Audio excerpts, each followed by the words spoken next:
എനിക്കിങ്ങനെ ചില കാര്യങ്ങളൊക്കെ കാണുമ്പോഴോ അല്ലെങ്കിൽ ചില കാര്യങ്ങളൊക്കെ ഇങ്ങനെ തോന്നുമ്പോഴൊക്കെ ഞാനത് ഏറ്റവും കൂടുതൽ ഡിസ്കസ് ചെയ്തിട്ടുള്ളത് ഒന്നെങ്കിൽ എൻ്റെ ഹസ്ബൻഡിനോടോ അല്ലെങ്കിൽ എൻ്റെ ചേച്ചീനോടോ ആണ്. പക്ഷെ ചില കാര്യങ്ങളൊക്കെ എനിക്ക് കൂടുതൽ പേര് അറിയണം, കൂടുതൽ പേര് കേൾക്കണം എന്നും തോന്നാറുണ്ട്. അത്രയ്ക്ക് കാര്യമൊന്നുമില്ലാത്ത പക്ഷേ എൻ്റെ പ്രായത്തിലുള്ള ഒരു 99% ആൾക്കാർക്കും റിലേറ്റ് ചെയ്യാൻ പറ്റുന്ന ഒരു കാര്യമാണ് ഇപ്പം ഞാൻ പറയാൻ പോകുന്നത്. എൻ്റെ SLC ഇയർ എന്ന് പറയുന്നത് 2015-16 ആയിരുന്നു.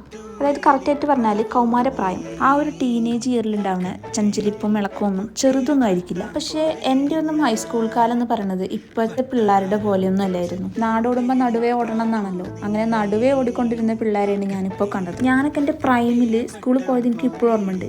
ലിപ്സ്റ്റിക്ക് ഇടാൻ പോയിട്ട് ലിപ്സ്റ്റിക്ക് എന്ന് പറയാനേ പേടിയുള്ളൊരു കാലം. ആ സ്ഥാനത്ത് ഇപ്പോൾ ചെറിയ പിള്ളേർ വരെ സ്കൂളിലേക്ക് പോണത് കാണും. ശരിക്കും ഇത് കേൾക്കുന്ന ആൾക്ക് ഞാനിത് നെഗറ്റീവ് അടിക്കുകയാണെന്ന് തോന്നും. പക്ഷെ അല്ല, എനിക്ക് ശരിക്കും പറഞ്ഞാൽ അസൂയയാണ്. ഇപ്പോഴത്തെ ഓരോ പിള്ളേർ സ്കൂളിലേക്ക് പോകാൻ വേണ്ടി ചെയ്യണ മേക്കപ്പ് ഈ പ്രായത്തിൽ വരെ എനിക്ക് അത്ര ചെയ്യാനറിയില്ല. ഞാനൊക്കെ എൻ്റെ ആ ടൈമിൽ എനിക്ക് ഭയങ്കര ഇഷ്ടമായിരുന്നു മേക്കപ്പ് ചെയ്ത് പോകാനൊക്കെ. പക്ഷെ അന്നൊന്നും മോയ്സ്ചറൈസർ, സൺസ്ക്രീന് ഇതൊന്നും ആരും പറഞ്ഞു പോലും ഞാൻ കേട്ടിട്ടില്ല. അന്നൊക്കെ ഞാൻ പഠിച്ചിരുന്ന കാലത്തൊക്കെ കുട്ടിക്കൂറ, പോൺസ് ഇതൊക്കെ ആയിരുന്നു തരംഗം.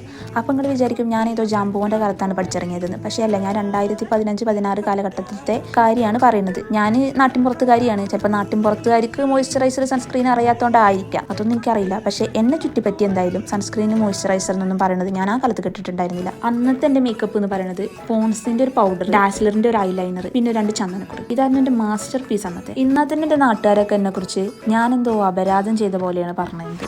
അന്നത്തെ ആ കാലത്തൊക്കെ കണ്ണെഴുതി കുറച്ച് പൗഡർ ഇട്ട് പൊട്ട് തൊട്ടാൽ നാട്ടുകാരും ബന്ധുക്കളൊക്കെ പറയുക, ഓ ആ കുട്ടീനാർക്കും പറഞ്ഞൊന്നും കൊടുക്കാൻ പറ്റില്ല. അതായത് ഞങ്ങളുടെ നാട്ടിൽ കറക്റ്റായിട്ട് അതിനൊരു വേർഡുണ്ട്, തൂളിച്ചി. ഓള് തൂളിച്ചിത്തരം കാട്ടി നടക്കുകയാണെന്നാണ് പറയുക. ആ ഒരു തൂളിച്ചി എന്നുള്ളൊരു പദം എൻ്റെ നാട്ടിൽ എനിക്കുണ്ടായിരുന്നു. അതിന് മാത്രം ഞാൻ എന്ത് ചെയ്തു എന്ന് ചോദിച്ചാൽ, ഞാൻ കണ്ണെഴുതി പൊട്ട് തൊട്ട് ചന്ദനം തൊട്ട് ഇല്ലെടുത്ത് കെട്ടി പൗഡർ ഇട്ട് സ്കൂളിലേക്ക് പോണ ഒരു കുട്ടിയായിരുന്നു. അന്ന് എന്നെ പറഞ്ഞ് ഈ ആൾക്കാരുടെ വീട്ടിൽ നിന്ന് ഇന്ന് സ്കൂളിലേക്ക് പോണ കുട്ടികൾ lipstick, lip liner, lip gloss, foundation ഇതൊക്കെ ഇട്ടാണ് പോകുന്നത്. പോയിക്കോട്ടെ, അതിനൊന്നും ഞാനൊന്നും പറയുന്നില്ല. അത് നാടോടുമ്പോൾ നടുവേ ഓടിയതാണല്ലോ. ഇന്ന് എൻ്റെ ആ പ്രായത്തിൽ എനിക്ക് ചെയ്യാൻ പറ്റാത്തതും എന്നെ ചെയ്യാൻ സമ്മതിക്കാത്തതായിട്ടുള്ള കാര്യങ്ങളൊക്കെ എൻ്റെ ഈ പ്രായത്തിൽ ഞാനിപ്പോൾ ഏറ്റവും ഇഷ്ടത്തോടു കൂടി ചെയ്യുന്നുണ്ട്. അതിപ്പോൾ മേക്കപ്പ് ആണെന്നുണ്ടെങ്കിലും എനിക്കിഷ്ടപ്പെട്ട ഡ്രസ്സാണെന്നുണ്ടെങ്കിലും എല്ലാം. അന്ന് അങ്ങനെ കുറേ റെസ്ട്രിക്ഷൻസ് ഒക്കെ വെച്ചതുകൊണ്ടായിരിക്കാം ഇപ്പോഴും ഞാൻ എൻ്റെ വീട്ടിൽ പോകുമ്പോൾ അച്ഛനും അമ്മയൊക്കെ പറയാറുള്ള പോലെ ചുണ്ടും അധികം ചായം പൂശാണ്ട് കൈയും കാലുള്ള ഡ്രസ്സൊക്കെ ഇട്ടാണ് ഞാനിപ്പോഴും പോവാറ്. കാരണം തുളിച്ചി എന്നുള്ള പേര് എൻ്റെ ആണല്ലോ.